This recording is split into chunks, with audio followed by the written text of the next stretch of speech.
Credit Card Review Episode 17, pag-usapan natin ang East West JCB Gold. The personal experience ko sa kanya, yung perks niya. This is Trixie and I love to talk about personal finance at travel and tips. And for today's topic, pag-usapan natin ang East West JCB Gold. Designed for frequent traveler, especially if you are traveling to Japan and any international who accept JCB card. Talk about the perks of having this card. First is the foreign currency conversion fee, only 2% lower than other cards. So, medyo mas mababa siya compared to other cards na meron mga 3%, 2.5%. So, maganda siyang gamitin sa ibang bansa. Meron din silang free travel insurance. I'm not sure kung magkano, pero nakalagay dito up to 20 million coverage for travel and accident inconvenience. Meron silang airport lounge access, which is available sa Japan and Hawaii. So, you can get 6 free lounge access per year. If you want to apply for a supplementary card, you can get up to 9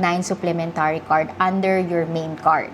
Those are the perks, pero pag-usapan natin yung mga cons niya based to sa experience ko. I think one is the global acceptance.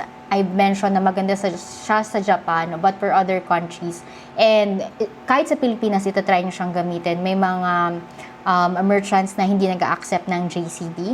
So that's the thing na kailangan mong isipin. Pero dito sa Pilipinas naman, halos lahat. Pero I experience kasi like a couple na hindi nag-accept ng JCB. Meron tong annual fee na 2,500.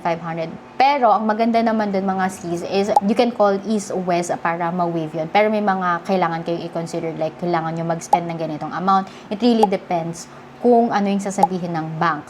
Especially if you're a good payer, medyo mababa lang naman. Pero mabait naman sila pagdating sa pag-waive ng iyong annual fee.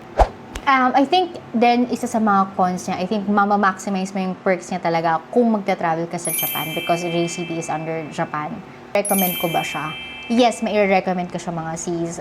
Maganda pa rin na meron kayong JCB, Mastercard, and Visa, and East West JCB Gold is a pretty good credit card naman. And East West Bank, wala akong masabi pagdating sa pakikipag-usap niya sa bank, or kahit sa mga loans nyo, mabait naman sila. If you like this type of video, don't forget to like and follow for more.